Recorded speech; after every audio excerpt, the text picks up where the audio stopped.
We live in an era where the blank spaces on the map have all been filled.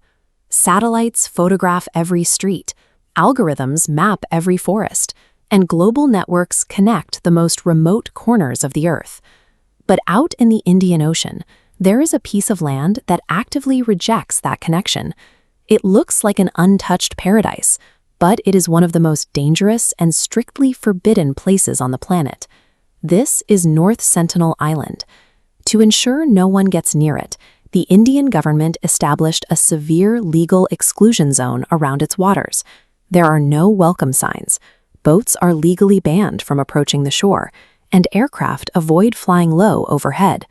For centuries, the people who live there, the Sentinelese, have answered any attempt at contact the exact same way.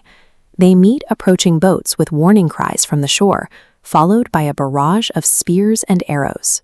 This island remains a blank space not because we lack the technology to reach it. It remains unmapped because the people living there are entirely willing to use lethal force to keep the world out. Despite the severe legal warnings and the clear threat of violence, outsiders continually try to breach that boundary.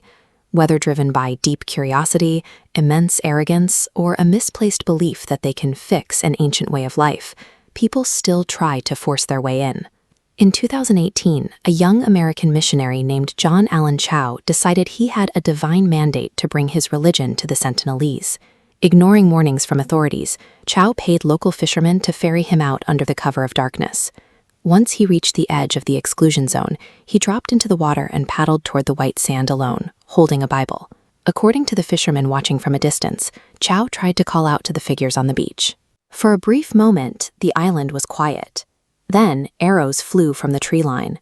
One pierced the Bible, another struck his body. The fisherman watched as the islanders dragged him across the sand and disappeared into the jungle. The incident triggered an intense global debate. Some segments of the public praised his dedication, while others condemned his actions as dangerously reckless. Ultimately, his death reinforced a brutal reality.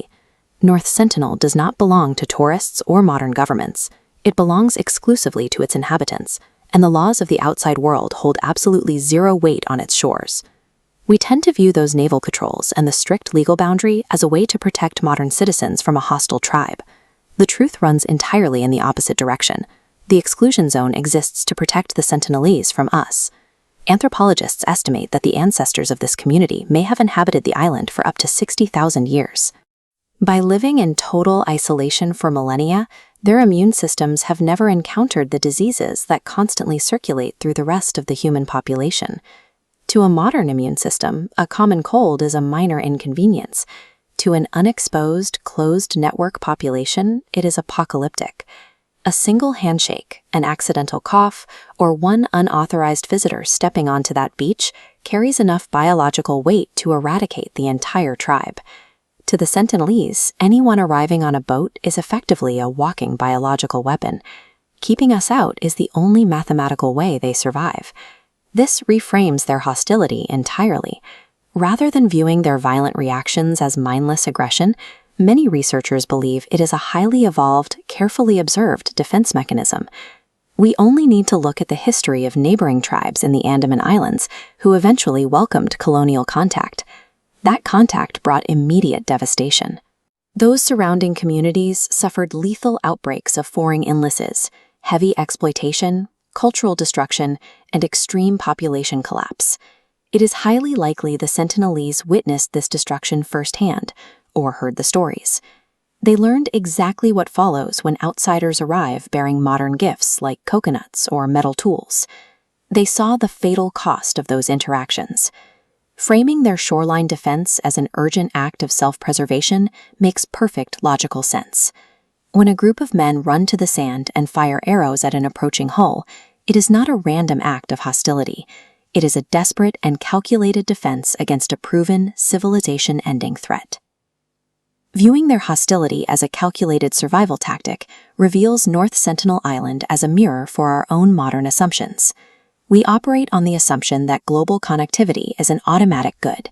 We assume that every human society naturally wants technological progress, internet access, and inclusion in the modern world.